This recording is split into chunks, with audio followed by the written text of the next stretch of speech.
Buenas tardes, son las 2:20 de este lunes 2 de agosto. La incidencia acumulada baja ligeramente en España. Parece que la quinta ola de la pandemia de la COVID-19 se estabiliza, aunque crece la presión hospitalaria y pone en tensión a los centros de atención primaria.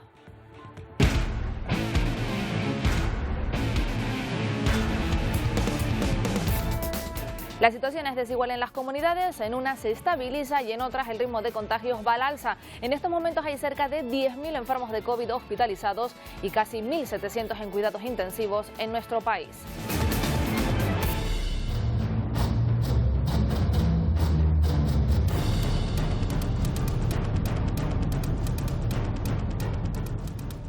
Muy pendientes de los datos que publique esta tarde el Ministerio de Sanidad tras este fin de semana. Aunque la incidencia baja, las unidades de críticos en muchas comunidades están al borde del colapso. Pero Miguel Vega, parece que el nuevo pico de contagios en España comienza a frenarse. Sí, mientras que hace 20 días el aumento de los contagios era de un 15%, en la última jornada solo se sitúa en un 1%, pero la incidencia acumulada en nuestro país se sitúa en 687 casos por 100.000 habitantes. Sigue preocupando la ocupación de las unidades de críticos, que supera el 8% de ocupación con pacientes COVID.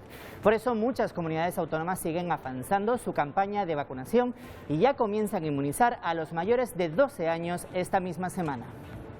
Si hace 20 días el aumento de contagios era de un 15% y ahora solo crece un 1%. Es el comienzo, según las autoridades, del control de esta quinta ola, que ha dejado cifras de récord en muchísimas regiones de nuestro país. La incidencia acumulada es de 687 casos por 100.000 habitantes. Con estas cifras se acelera la campaña de vacunación. Ya en varias comunidades ha comenzado a inmunizar a los mayores de 12 años. Y en Asia todas las miradas están puestas en Japón. Se prolonga el estado de emergencia y continúan subiendo los casos. Itziar, en medio de las Olimpiadas. Sí, Eva, porque la Villa Olímpica ya cuenta con un acumulado de más de 250 positivos relacionados con las Olimpiadas y Japón cada día suma más de 10.000 casos. Eso sí, por lo pronto la pandemia no está frenando las emociones que este año están transcurriendo en este Tokio 2020. En Berlín, 3 nuevas protestas han sido suspendidas este lunes por la policía después de detener a más de 600 personas y 10 policías heridos en una protesta contra las restricciones del coronavirus este fin de semana, en las que participaron alrededor de 5.000 personas. Prohibiciones que llegan debido al repunte de casos de COVID-19 en la ciudad, que rondan los 2.000 positivos diarios. Y en Atlántico Noticias hoy veremos cómo en Australia se ha decidido desplegar desde este lunes al ejército para hacer cumplir la cuarentena en la ciudad de Sydney, a medida que también aumentan los contagios a causa de la variante Delta, una decisión criticada por la población. Recuerden que Sydney tiene un confinamiento vigente hasta el 28 de agosto y no se puede salir de casa si no es estrictamente necesario. Enseguida lo vemos. Y donde también suben los casos es en China. Varias ciudades tienen un incremento significativo provocado por la variante Delta. 98 nuevos contagios detectados en las últimas 24 horas. El país endurece las medidas para evitar que las infecciones se disparen en las próximas semanas y además impulsa cribados masivos para detectar nuevos brotes. Y ya son 8 las personas muertas por la decena de incendios que devastan el sur y el oeste de Turquía. 2 de las víctimas, bomberos que quedaron atrapados. Los incendios afectan a toda la costa mediterránea del país. Las altas temperaturas de más de 40 grados que golpean hacen que la situación se agrave.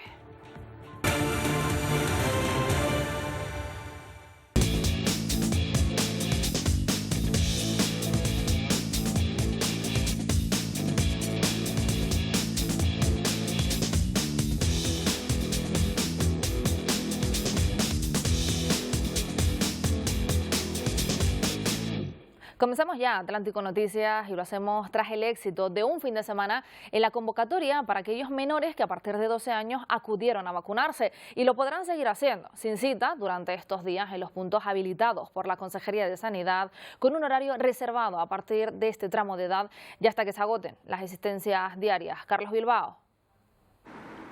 Así es, buenas tardes. Eso representa ya un tercio, el 33% de la población diana del grupo de edad entre 12 y 19 años con una dosis. El objetivo es acelerar al máximo para proteger cuanto antes este rango etario. En 5 islas pueden ya acudir sin cita estos jóvenes.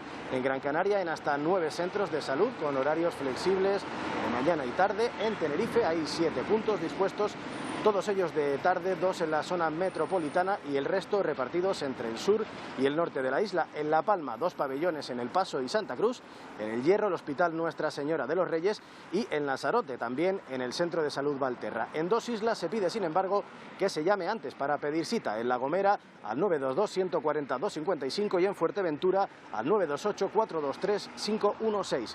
Recuerden además que los canarios desplazados a otras islas distintas a las de su residencia, ya sea por ocio o por trabajo, también pueden acudir a estas citas tan solo portando su tarjeta sanitaria o su documento de identidad. Y atención, porque a partir de hoy comenzarán a notarse los efectos de los planes de contingencia que ha activado la Consejería de Sanidad para los centros de atención primaria de Tenerife y Gran Canaria por los efectos de la pandemia. Algunas de las medidas establecidas son consultas telefónicas, aplazamiento de las pruebas diagnósticas o prórroga de tratamientos. Isaac Tacoronte. Se trata de un plan de contingencia que entra en vigor a partir de hoy mismo en las islas de Tenerife y Gran Canaria. De lo que se trata es evidentemente de evitar la llegada masiva de pacientes a los centros de salud. La atención telefónica se considera que va a ser fundamental y también se han tenido que suspender pruebas diagnósticas no urgentes. Se recomienda que todos aquellos pacientes que tengan que acudir a un centro de salud no lo hagan acompañado, a no ser que sea estrictamente necesario. Además, también lo que se ha hecho ha sido renovar los tratamientos en todas las farmacias durante los próximos 3 meses para evitar que los pacientes tengan que acudir precisamente a los centros de salud. Y todo ello debido a que los profesionales de estos centros de salud tienen que hacer el seguimiento de pacientes COVID, pacientes que no están ingresados, pero a los que hay que hacerles un seguimiento. 10.000 pacientes más precisamente ahora mismo en relación al mes pasado. A pesar de los planes de contingencia y que los casos no dejan de crecer, todavía encontramos estos comportamientos. Es un vídeo de tan solo 5 segundos, una imagen de cómo se encontraba la zona de Las Verónicas en el sur de Tenerife este fin de semana. No se respeta la distancia y tampoco hay mascarillas. Y estas son imágenes de la Policía Local de Sevilla, donde las conductas irresponsables también se suceden. Solo este fin de semana han tenido que desalojar a 1.700 personas por incumplimiento de medidas COVID. 770 de ellas se encontraban en diversos establecimientos, mientras que 500 eran desalojados de botellones. Unos desalojos que se saldaron con 3 personas detenidas por altercados. Sanidad activa planes de contingencia para la atención primaria en Tenerife y Gran Canaria. Lo hemos visto, esto se produce debido al alto nivel de transmisión de la COVID-19. Planes destinados a fijar acciones en la gestión de estos centros sanitarios para poder compatibilizar con la actividad ordinaria. La presión hospitalaria también crece cada día.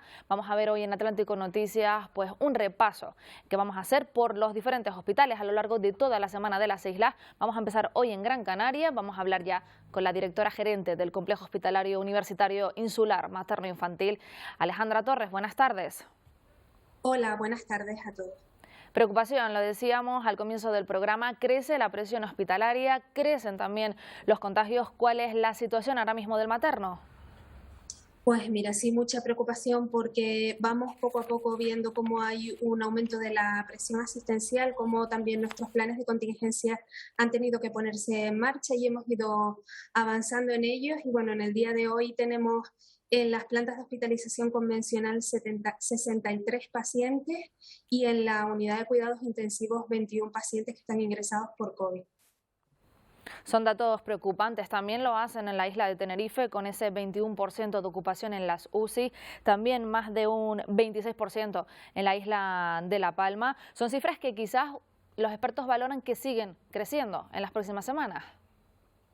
Es probable que sigamos asistiendo a un incremento. Ya sabemos por otras oleadas que los datos de incidencia acumulada tienen una repercusión en la presión asistencial en los hospitales unas semanas después de que se observa el pico. De forma que lo esperable, siguiendo el patrón que hemos tenido en las oleadas anteriores, es que aún siga aumentando un poco más la presión asistencial y después del incremento de ingresos en hospitalización convencional, probablemente es cuando veamos el pico de presión en las unidades de cuidados críticos. Un pico de presión que va por un determinado paciente. Se habla mucho de los negacionistas, pero realmente ¿cuál es el perfil? ¿Cuál es el paciente que está ingresando en estos momentos en el hospital? Pues mira, con respecto al estado de vacunación, la gran mayoría de los pacientes que requieren hospitalización no están vacunados o no están completamente vacunados. Únicamente un 15% de los que están en planta tienen la pauta de vacuna completa, y si nos vamos a ver los pacientes que están en las unidades de críticos, este porcentaje es aún menor, no llega al 10%, es decir, la mayoría de los pacientes que requieren cuidados críticos no han sido vacunados. Con respecto al perfil de pacientes, sí que estamos viendo que en esta última oleada la edad media de los pacientes es significativamente menor que en oleadas anteriores.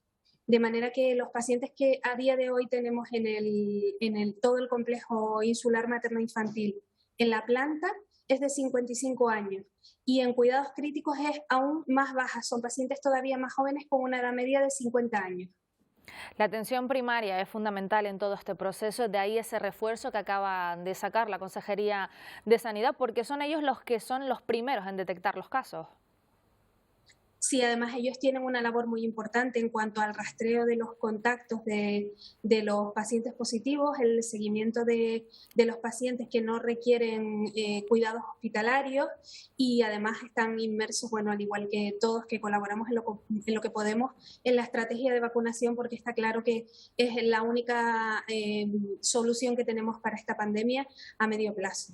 Señora Torres, me gustaría preguntarle por la situación de los menores. En las últimas semanas escuchábamos pues esas noticias de que ellos también empezaban a ser afectados por la COVID-19, una situación diferente al comienzo de la pandemia. ¿Cuál es la situación que tenemos en Canarias o en concreto en el materno?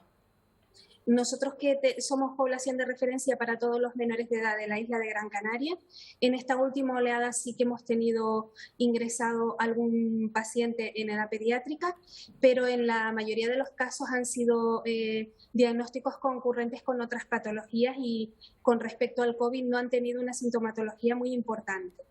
Si bien es cierto que hemos tenido, y actualmente tenemos pacientes de 17 años, que son aún menores de edad, que están ingresados en planta de hospitalización, e incluso hemos tenido algún paciente de 17 años en la unidad de críticos. Bueno, un mensaje tranquilizador para los padres, porque a pesar de que lleguen a contraer la enfermedad, es cierto que la mortalidad es muy baja, y también es muy baja en los pacientes adultos, lo estamos viendo, así que la vacunación demuestra que es efectiva. Exacto, la vacunación es la única alternativa que tenemos ahora mismo. Estamos viendo que los pacientes que tienen una pauta de vacunación completa tienen menos probabilidades de requerir cuidados críticos, aunque requieran estar en el hospital, pero no están teniendo una gravedad tan importante de la enfermedad como en oleadas anteriores. Pues Alejandra Torres, muchas gracias por atendernos en Atlántico Noticias y trasladarnos esa situación. Muchas gracias a ustedes.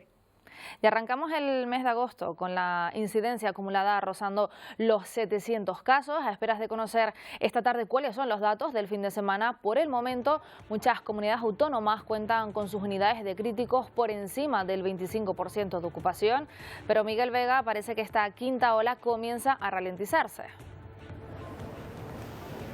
Sí, en 20 días el ritmo de contagios ha caído drásticamente, mientras que hace 3 semanas aumentaba en un 15%, en la última jornada se sitúa en tan solo un 1%. Pero la incidencia acumulada en nuestro país se sitúa en 687 casos por 100.000 habitantes, y la ocupación de las unidades de críticos de nuestro país está por encima del 18% con pacientes COVID. Por eso muchas comunidades autónomas siguen afianzando su campaña de vacunación, y este mismo mes de agosto llegarán más de 16 millones de dosis a nuestro país. Esto, según el presidente del Gobierno, hará que cumplamos ese objetivo de tener inmunizado el 70% de la población, pero que no consigamos esa inmunidad de rebaño. Sobre todo, culpable será la variante Delta. A ellos hay que sumarle otro varapalo que podría llegar en los próximos días a nuestro país. Un periódico británico ha dicho que el gobierno de Boris Johnson confirmaría en los próximos días que incluiría a España en la lista roja de destinos no seguros, es decir, que desaconseja a sus ciudadanos viajar a nuestro país. La quinta ola de la COVID-19 se ralentiza en España. Sin embargo, se siguen registrando cifras significativas de contagios, incluyendo a personas vacunadas con la dosis completa. Solo entre Andalucía, Cataluña y Madrid, los nuevos casos notificados suman más de 15.000 en el último día. Y la incidencia acumulada en todo el país sigue en riesgo extremo de transmisión. El último dato es de 687 casos por cada 100.000 habitantes en 14 días. Este fin de semana es el tercero con el toque de queda nocturno en comunidades como Cataluña, Cantabria, Comunidad Valenciana, Andalucía o Navarra, mientras que otras siguen sin poder aplicarlo, como Asturias, donde el Tribunal Superior de Justicia ha echado por tierra las pretensiones del gobierno autonómico que quería implantarlo de 1 a 6 de la madrugada. Por su parte, el Ministerio de Sanidad ha acordado autorizar los vuelos desde Brasil y Sudáfrica que estaban prohibidos desde febrero. Podrán volar ahora los familiares de ciudadanos españoles y personas con visados de larga duración.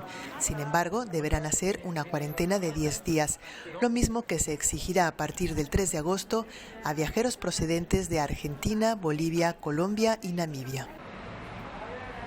Tras la recomendación de una tercera dosis de refuerzo de la vacuna de Pfizer, Israel ya ha comenzado su campaña nacional para los ciudadanos mayores de 60 años. El objetivo, según las autoridades, es frenar la propagación de la variante Delta, altamente contagiosa. Decenas de miles de israelíes ya han pedido cita para inocularse esta tercera dosis. Está previsto que 7.000 personas reciban la dosis en los próximos días, y todo en medio de un repunte de casos en las últimas 24 horas, por encima de los 2.000 contagios.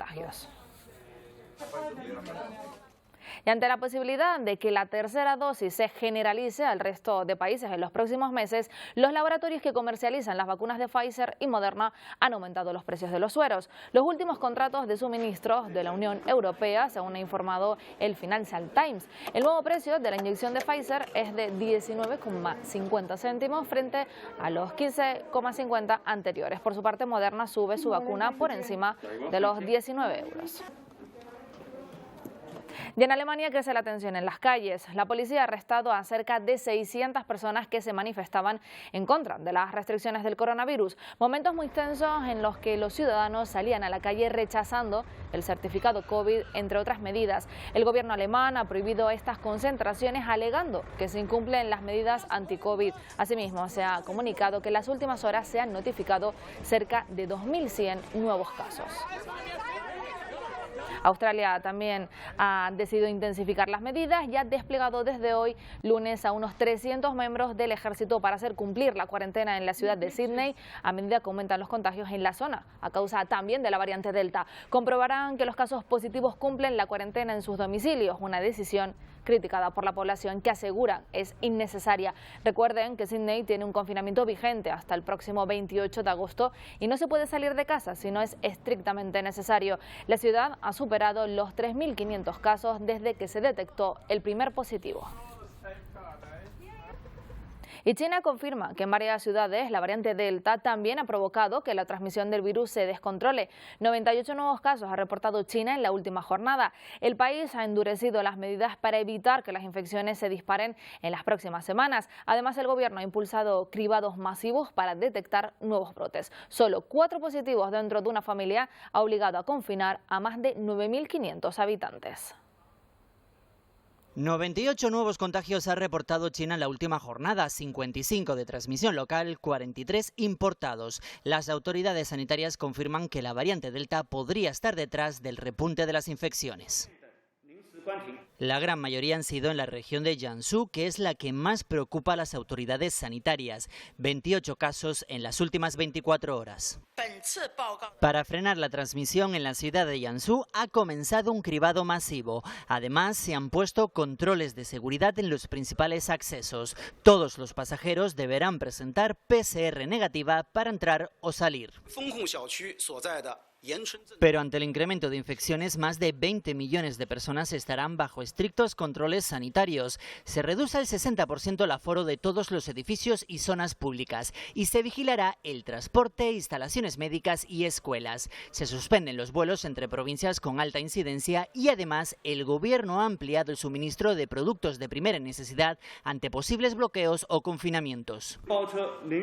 Actualmente 1.100 pacientes están bajo tratamiento médico y más de 1 millón de chinos en cuarentena tras ser contactos estrechos. Solo 4 positivos dentro de una familia ha obligado a confinar a más de 9.500 habitantes. Y en Japón, la población está preocupada ante el aumento de casos que crecen por encima de los 10.000 positivos. Las autoridades han extendido su estado de emergencia a otras 3 prefecturas cerca de Tokio y a la de Osaka. Donde también crecen los casos en Tokio, sede de los Juegos Olímpicos, Itziar Pérez, continúan subiendo también los relacionados con las Olimpiadas. Sí, Eva, de hecho ya son 259 positivos relacionados con las Olimpiadas. También continúan creciendo en Tokio, más de 4.000 en tan solo 24 horas y por ello se han sucedido varias protestas por fuera de esa villa olímpica en contra de que los Juegos Olímpicos continúen celebrándose. Pero lo cierto es que el Comité Olímpico Internacional dice que los Juegos Olímpicos tienen sus propios protocolos de bioseguridad y que por ende son una burbuja. Pero pandemia aparte, este fin de semana ha continuado siendo muy emotivo. Por ejemplo, cuando Italia y Qatar rechazaban el desempate y decidían compartir el oro, o por otro lado, cuando la estadounidense Raven Saunders con una cruz se subía al podio alzando esa voz por los colectivos oprimidos. Estos han sido algunos de esos mejores momentos. Fin de semana para la emoción, una vez más en estas Olimpiadas que van más allá del deporte.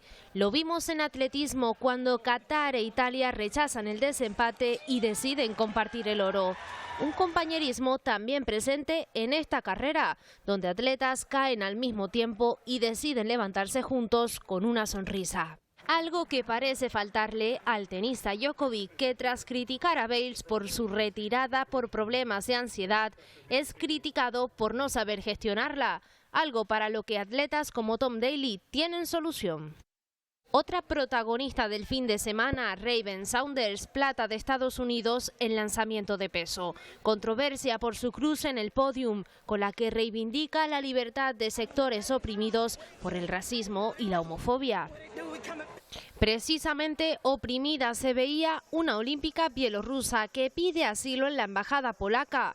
Todo después de un intento de deportación forzada tras ser crítica con sus entrenadores. Ahora dice sentirse más segura bajo el amparo de las autoridades olímpicas. Y por cierto, más segura se siente ella, Simone Bales, que parece estar preparada para disputar la final individual en barra. Una montaña rusa de emociones que no parará de rodar, al menos hasta el próximo 8 de agosto. El toque de queda es una medida para luchar contra la pandemia que no solo tiene su debate aquí en el archipiélago, también en otras regiones como Sucre, en Colombia, donde se genera gran controversia. Un decreto que obliga a quien no esté vacunado a quedarse en casa a partir de determinadas horas. Este es el municipio de Sucre, ubicado en la subregión de La Mojana. La alcaldía decretó toque de queda durante 9 días para los no vacunados. Sin embargo, las opiniones están divididas. Algunos piensan que con este decreto les estarían violando el derecho a la libre locomoción o libertad para transitar de un lugar a otro. No estoy de acuerdo en lo que están colocando aquí en Sucre sobre la vacunación, porque eso es como ponerle un régimen o colocarle algo a la gente que no quiere. Otros habitantes respaldan el decreto. Está protegiendo a todos para que las personas renuentes se vacunen. Los contagiados con COVID que deben esperar 3 meses para ser vacunados aseguran que no saben qué va a pasar con ellos. No estoy de acuerdo en que crearan un decreto que restringiera la salida de personas no vacunadas. Queda una duda en que cómo van a ser las personas que no han sido vacunadas. Por lo pronto, la alcaldía de Sucre confirmó que el decreto regirá desde las 00 horas del lunes 2 de agosto y terminará a las 12 de la noche del lunes 9 de este mismo mes. Hacen un llamamiento para que las embarazadas, también las migrantes venezolanas, acudan a vacunarse. Los expertos advierten que puede ser muy beneficioso para la inmunidad, incluso del feto. Los puntos de vacunación contra el COVID-19 en Bucaramanga esperan a las mujeres venezolanas en estado de embarazo que quieran recibir el biológico. Jenny Fernández tiene 5 meses de embarazo y no sabía que podía acceder a la vacuna. Me parece muy bien porque son unas ayudas que nos dan a todos y es para prevenir el COVID. Con este anuncio, las gestantes que han llegado de Venezuela pueden acercarse a los puntos de vacunación habilitados en la ciudad. El Ministerio de Salud dio vía libre para que las mujeres, tanto colombianas como venezolanas, que cumplan más de 12 semanas, puedan venir a vacunarse sin importar cuál es su estatus migratorio. La comunidad venezolana en Bucaramanga aplaudió esta iniciativa. Bueno, si se da la oportunidad tenemos que aprovecharla. Autoridades de salud esperan la asistencia de las mujeres gestantes. La comunidad científica también ha hecho ese llamamiento urgente aquí en España para cuanto antes administre a las embarazadas la vacuna frente a la COVID-19 debido a las complicaciones que puede llegar a provocar. Vamos a hablar hoy en Atlántico Noticias con Daniel García, ginecólogo de Ginefem, experto en ecografía y en embarazos de alto riesgo. Muy buenas tardes. Hola, buenas tardes. ¿Qué tal? En el último mes, 4 mujeres han fallecido y ninguna de ellas había sido vacunada, señor García.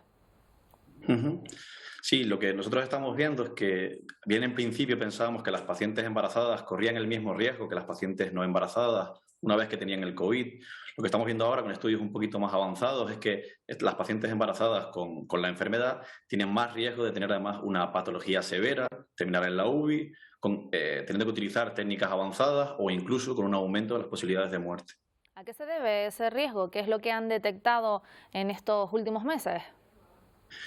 Pues probablemente también porque el sistema inmune de la paciente embarazada se modifica con el propio embarazo. El embarazo, al fin y al cabo, es una situación de estrés para el cuerpo humano y ante esta situación es posible que su respuesta ante la enfermedad pues, no sea la misma que la del resto de la población. De ahí ese llamamiento urgente a que acudan todas a vacunarse. No sé si da igual la semana de embarazo en la que se encuentren. Mira, salió un documento oficial de la Sociedad Española de Ginecología y Obstetricia donde recomienda que la vacunación se lleve a cabo a partir de la semana 20. Probablemente esto se deba a que sabemos que desde la semana 20 el feto pues, ya tiene un desarrollo mucho más pleno que en semanas anteriores, pero tampoco parece que vacunar a las pacientes con menos de 20 semanas tenga un aumento del riesgo. España ha tenido un problema, ¿no? Ese rechazo de las mujeres gestantes a la hora de acceder, quizás pues porque no se conocían estudios, no se hicieron en un primer momento pues esa valoración de las vacunas con las mujeres embarazadas, pero ya se ha demostrado que es tan beneficioso tanto para el feto como para la madre. Exacto.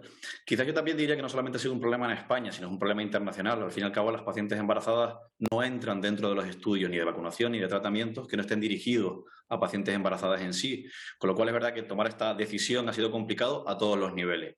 Ahora, con los pequeños estudios que empezamos a tener y las evoluciones que vemos de aquellas pacientes vacunadas con vacunación completa o con primera dosis, sí que nos estamos dando cuenta de que efectivamente tienen un beneficio para la madre, disminuyen los riesgos de severidad con respecto al COVID y además estamos viendo también un aumento de la inmunidad pasiva en los recién nacidos, bien a través del paso de los anticuerpos por la placenta materna o bien incluso durante la lactancia. Y en el caso de que la mujer ya haya pasado la COVID-19, quizás antes de estar embarazada, ¿cuál es la recomendación? ¿Esperar o que acuda también a ponerse esa única dosis? Actualmente las recomendaciones para este tipo de casos son las mismas recomendaciones que la población general. Sí que es cierto que hay estudios que demuestran que las pacientes embarazadas que se las ha vacunado para la COVID tienen una mejor respuesta a la enfermedad, pero como se trata de un caso bastante especial, lo recomendable es seguir las mismas pautas que con la población general. No sé si en estos momentos tiene constancia de mujeres embarazadas, de un alto número de mujeres embarazadas que puedan estar ingresadas luchando frente a la COVID en Canarias. Sí que lo sabemos, sí que lo ha habido. Estamos también ahora mismo en un punto bastante crítico, ¿no? Con respecto a la infección y en momentos anteriores sí que hemos visto que esas pacientes tenían un aumento del riesgo de complicarse, no solamente ellas, sino también el propio embarazo, con un aumento de los partos prematuros, un aumento del riesgo de preeclampsia y un aumento de la patología fetal severa también. Bueno, lo importante se ha visto, ¿no? En estos meses también recomendar que se continúe con lactancia materna o que se establezca la lactancia materna porque se siguen pasando los anticuerpos. Eso es lo mejor para el bebé. Exacto, y sobre todo lo que estamos hablando también en aquellas pacientes vacunadas porque aumenta las posibilidades de que en caso de que entre en contacto con el virus disminuyan las posibilidades de que tenga problemas derivados y además porque la lactancia materna, pues como todos sabemos, es un elemento fundamental para el desarrollo del feto en los primeros meses de vida. Pues ahí queda ese mensaje de que la vacuna es inocua. Daniel García, ginecólogo, experto en ecografía y embarazos de alto riesgo. Gracias por atendernos.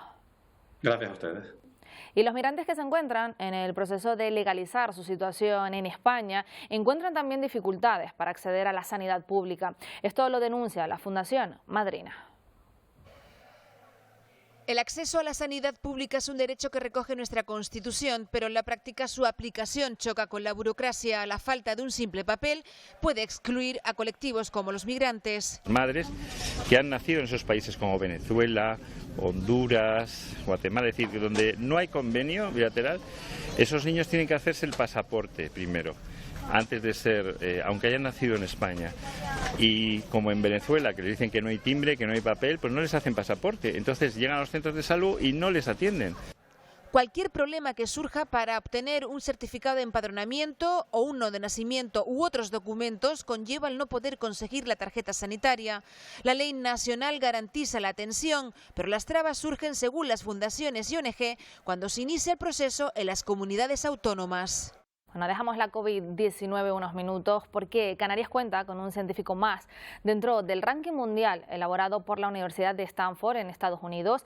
En estos momentos solo se encuentran en esa lista con él otros 12 científicos también de la Universidad de Las Palmas de Gran Canaria. Hablamos del mejor investigador joven recién nombrado por la Federación Europea de Ciencia Animal. Lorenzo Hernández Castellanos, buenas tardes. Hola, buenas tardes. Enhorabuena, antes que nada, por ese reconocimiento, un galardón que no te ha sido otorgado por un trabajo concreto, sino a toda una trayectoria. Sí, bueno, muchas gracias. Y sí, efectivamente, este tipo de premios se dan a una trayectoria, digamos, no es a un trabajo en específico, sino que se evalúa el currículum de los candidatos y, bueno, pues se elige al que tiene un currículum más completo. Bueno, y bueno, en este caso pues me han elegido a mí. Bueno, enhorabuena por ella. Además, un premio que hay que decir que todavía no lo has recibido, que será a finales de este mes en una gala especial en Suiza. Sí, esta asociación hace un congreso todos los años. Nosotros desde aquí vamos a llevar 2 trabajos y bueno, pues entre las diferentes actividades del congreso pues está la entrega de este premio que se hace en el acto de inauguración.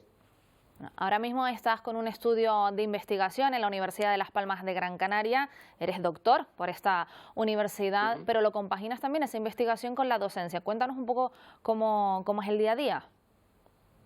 Bueno, pues justo este proyecto que tenemos es un proyecto que nos acaba de ser concedido por el del Plan Nacional a través del Ministerio de Ciencia e Innovación. Y es un proyecto con cabras lecheras, en especial con cabras majoreras, que bueno, es la raza más importante en Gran Canaria. Y bueno, como lo hacemos aquí, pues usamos esa raza. Es un proyecto de de secado de las cabras antes del parto, en el cual usamos diferentes estrategias de manejo para así mejorar no solamente la salud del animal durante esa fase del ciclo productivo, sino también ver cuáles son las consecuencias a posteriori, una vez que el animal haya parido y las consecuencias en las producciones lecheras en la siguiente lactación. Porque el trabajo Perdóname, me comentabas, ¿y cómo compagino eso con la docencia? Pues gracias a estos proyectos de investigación se generan conocimientos que sirven para dar conocimientos nuevos y novedosos a los estudiantes, en este caso a los estudiantes de la Facultad de Veterinaria, porque yo creo, desde mi punto de vista, que para ser un buen docente es fundamental ser un buen investigador, porque si no, no puedes generar conocimiento que puedas transmitir a tus estudiantes. Un conocimiento que entiendo que se ha venido forjando pues con esa estancia que has hecho fuera del archipiélago, en Suiza. ¿Hay ese intercambio de información, de conocimiento entre ambas universidades? Sí, decirlo. Lo bueno de salir fuera, a trabajar fuera, es que siempre esos contactos después quedan. Y siempre se realizan trabajos, no solamente con la Universidad de Suiza, que justo ahora estamos escribiendo un artículo de un experimento que hicimos en Dinamarca, que fue mi segundo trabajo después de dejar Suiza. Fui a Dinamarca como profesor asociado y ahí hicimos un experimento con vacas lecheras y ahora pues estamos escribiendo ese artículo con los resultados que salieron de ese proyecto, tanto la universidad en Dinamarca como la universidad en Suiza y pues la universidad aquí de Las Palmas de Gran Canaria. Bueno, pues Lorenzo Enrique, enhorabuena por ese reconocimiento mundial, a esa trayectoria tan joven, 37 años, si no recuerdo mal, y que sigas trabajando e investigando, sobre todo aquí en las islas. En una semana serán 37 años. Pues felicidades anticipadas, entonces. Enhorabuena y estaremos muy pendientes de ese reconocimiento que entregarán a final de este mes. Muy bien, muchas gracias. Hasta luego. Bueno, y nosotros seguimos con otros asuntos porque la Guardia Civil ha desarticulado una organización criminal que favorecía la inmigración irregular entre Argelia, España y Francia. Una operación en la que han sido detenidas 19 personas en Almería, Alicante, Murcia y Girona. 9 de los detenidos se encuentran en prisión provisional ya y se les imputan los delitos de pertenencia a organización criminal y contra los derechos de los ciudadanos extranjeros. Esta organización, asentada principalmente en Murcia y Girona, se dedicaba a captar en Argelia a personas en circunstancias vulnerables para migrar a España y una vez en este país y previo pago adicional podían ser trasladadas a Francia. Miramos ahora a Cuba porque este fin de semana la isla ha recibido ayuda humanitaria de México y Bolivia. Ambas naciones se suman con estas acciones de solidaridad para enfrentar la crisis sanitaria y económica que vive la nación. Más de 2 toneladas de productos médicos y 16 de alimentos llegaron a la capital para aliviar la situación. Las protestas del 11 de julio han acelerado la ayuda internacional y así aliviar la presión del gobierno de Daniel Canel. El gesto de México y alabó la gran... La ola de calor que golpea a Turquía podría estar detrás de un centenar de incendios que intentan sofocar los bomberos en el país. Varios pueblos turísticos han sido evacuados por la proximidad de las llamas. El gobierno turco ha tenido que solicitar ayuda internacional para conseguir frenar unos incendios que han quemado miles de hectáreas. Al menos 8 personas han perdido la vida. Sexto día luchando contra el fuego en la costa sur de Turquía. Aunque se ha conseguido contener gran parte de los 100 incendios activos, aún continúan las labores de extinción. Las fuertes rachas de viento y las altas temperaturas complican el control de las llamas. Los servicios de emergencia trabajan para evitar que el fuego llegue a las viviendas. Los helicópteros siguen soltando agua sobre las llamas más cercanas a las ciudades de Marmaris y Mannagat.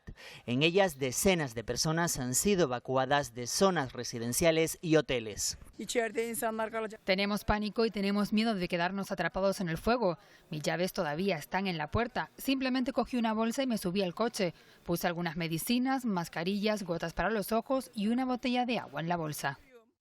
Al menos 7 personas han muerto y medio millón de ciudadanos han perdido todo. Viviendas y cultivos han quedado reducidos a cenizas. Según la agencia meteorológica turca, las temperaturas rondarán los 45 grados en las próximas semanas, condiciones que complican el control de los incendios. Por eso el gobierno ha solicitado la ayuda de Rusia, Ucrania, Irán y Azerbaiyán. El gobierno turco se ha comprometido a reconstruir las viviendas dañadas y compensar las pérdidas en las zonas afectadas por los incendios. Un incendio en el norte del Peloponeso, en Grecia, también ha obligado a desalojar 4 municipios. El fuego se desata en plena ola de calor, con temperaturas que podrían llegar hasta los 44 grados. 300 bomberos luchan contra las llamas, que dejan ya 15 heridos. Es el segundo incendio que vive Grecia en la última semana. Nos vamos hasta Brasil porque miles de partidarios del presidente Bolsonaro salieron a las calles de Sao Paulo y Río de Janeiro para pedir papeletas para ejercer el voto en las próximas elecciones. Las muestras de apoyo se producen días después de que el presidente afirmara que eran necesarias esas papeletas en papel para evitar el fraude. Aboga por un sistema mixto en el que los votantes envían sus votos en urnas electrónicas, pero también se pueda imprimir los votos para contarse mejor en un futuro recuento. La máxima autoridad electoral de Brasil ya ha asegurado que las acusaciones de fraude electoral en 2014 son infundadas. Y el grupo islamista palestino, conocido como Hamas, elige a Haniyeh como su nuevo líder. Esta elección viene justo después de que de nuevo se produjeran ataques en la frontera de Gaza. Y liberan a unos 100 animales salvajes en la selva colombiana después de ser rescatados del mercado negro en Colombia. En cuanto abrieron la caja, salieron disparados hacia el que realmente es su hogar. Tortugas, monos o pumas, cuyos colmillos, piel y garras son auténticos tesoros. Las crías de este felino son también todo un reclamo para ser vendidas como mascotas. Colombia es uno de los países con mayor biodiversidad del planeta y alberga alrededor del 10% de la flora y fauna del mundo, lo que lo convierte en un gran atractivo para los traficantes ilegales de animales.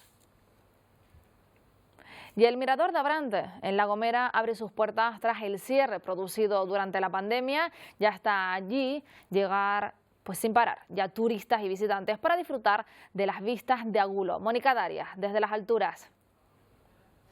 Así es, hace pocos días abría este Mirador de Abrantes. Hasta aquí nos hemos venido para conocer qué afluencia tiene una de las atracciones más demandadas de Agulo y también de La Gomera por visitantes y turistas. Nosotros tenemos esta mañana con nosotros a Antonia. Antonia es la encargada de que se cumplan esas medidas de seguridad anti-COVID, que bueno, Antonia, esto es un no parar de gente. Sí, señor. Todos los días lleno. Desde el lunes abrieron y ayer fue 200 personas, se puede decir. Antier, el lunes fueron menos y hoy lleva el mismo camino porque vienen y todo bien, contenta. Bueno, genial, porque al final se demuestra que es uno de los sitios que más se vienen a visitar en La Gomera, y además que todo el mundo sale con una bonita experiencia y una bonita sonrisa. Sí, eso es lo más importante. Hay gente que le tiene miedo, pero intento ayudarles y lo pasan. Y después dan mucho las gracias. Y la verdad que es muy gratificante ver esto abierto otra vez y que la gente salga contenta de ver esto y lo bonito que es. Y que también que se vaya un poco... Sí, la verdad que sí.